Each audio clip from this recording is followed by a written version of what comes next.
موږ خپل اولادو باندې د بل حقوق خورو، د بل قبضهګیري مې کړي، د بل حقوق خورو، خپل اولاد ته ورکو.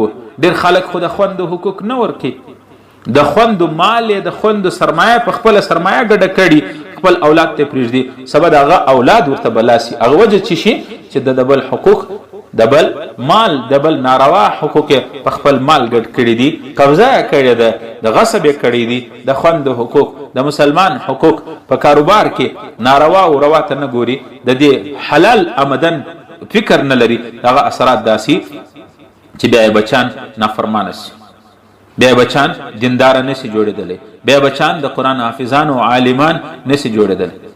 یو ډاکټر واقعا راته یاد شوه، زموږ مرشد فیض الفقار صاحب دامت برکاتهم العالیه جنگ والا هغه لیکلی دي، و یو ډاکټر د هغه بچی حافظ نه جوړېدي، حافظ نه جوړېدي. اوس ته دې ته وګوره، نو ډېر وخت په دې کې استادانو سره رابطه کې سو، استادانو وویل چې بچی صالح دی، نیک دی، بر وخت راځي سبق له کلاس کې هم کښېني، قاري صاحب هم ورته سبق وایي، لیکن د بچی حافظه کمزورې ده، بچی قرآن نشي یادولی. وجه څه شته؟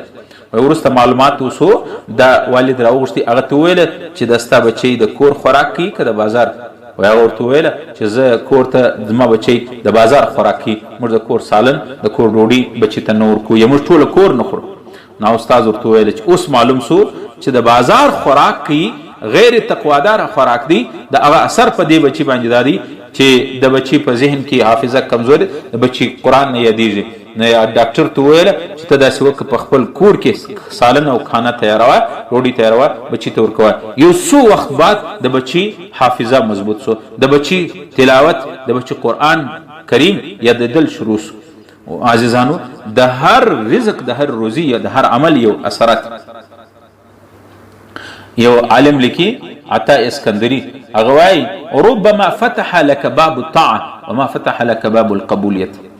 اعمال کول د اسانه کار دی، لیکن اعمال د الله په دربار کې رسول، د الله په دربار کې قبلول، هغه قبلېدل، دا یو غټه خبره. ربما فتح لك باب الطاعه، ډیر وخت به سړي ته د طاعت او د عبادت توفیق په خدای ورکړي، وما فتح لك باب القبولیه، لیکن د قبولیت الله عمل خو دې وکړي، لیکن د الله په نظر کې قبول دی نه، دا جلا مسله ده. د دې لپاره تقوا پکار ده.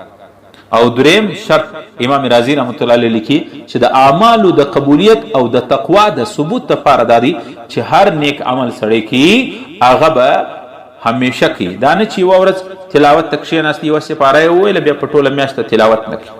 یوه ورځ یې نفل وکړ، اوابین یې وکړ، 6 رکاته او 2 رکاته، 10 رکاته نفل یې وکړ، بیا په ټوله میاشت او په ټوله هفته کې بیا د نفل نیت نه تړي، نفل نه کوي، عبادت نه کوي.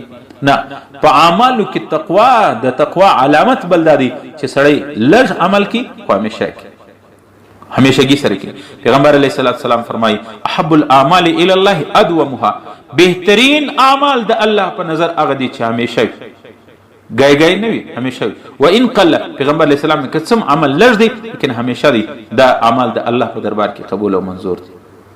او امام رازی رحمت الله علیه لیکي د اعمالو د قبولیت او د تقوا د حصول لپاره دریم شرط، څلورم شرط دا دی چې د خپل اعمالو د قبولیت دعا وغواړي.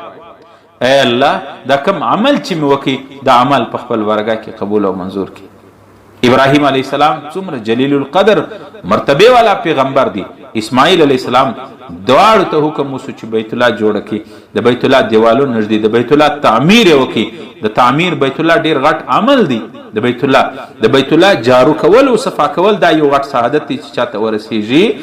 د بیت الله زیارت کول دا یو غټ سعادت دی چې چاته ورسیږي. ابراهیم علیه السلام ته الله رب العالمین توفیق ورکړي چې د بیت الله او اسماعیل علیه السلام د بیت الله تعمیر وکړي، د بیت الله دیوالونه جوړ کړي، د بیت الله مکمل تعمیر وکړي.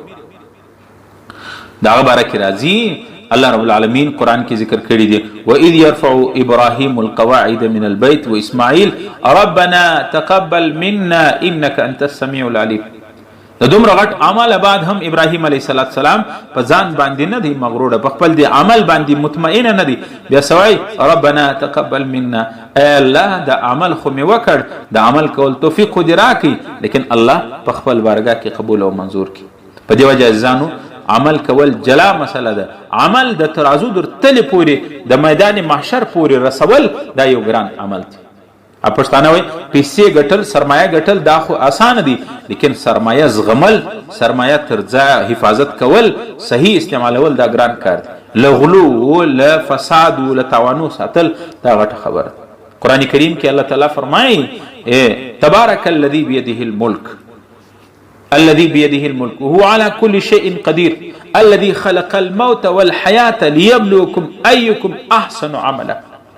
الله تعالی وی د دې لپاره دا موت او زندگی مرګ او ژوند مې پیدا کړی دي لیبلوکم چې تاسو امتحان واخم ایکم احسن عملا، په تاسو کې بهترین عمل ولا څوک.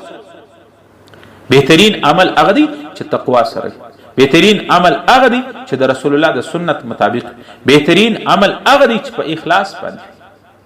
ایکم احسن عملا. علماء لیکي چې عمل کول هم ډیر مشکل نه دی. عمل د قیامت ورځې د ترازو در تلې پورې رسول دا ډیر غټ اهم کار. قرآن کریم کې الله تعالی داسې نه وایي من عمل، بلکې الله تعالی فرمایي من جاء بالحسنه، څوک چې یو نیکی د میدان محشر د شرګا میدان ته راورسي.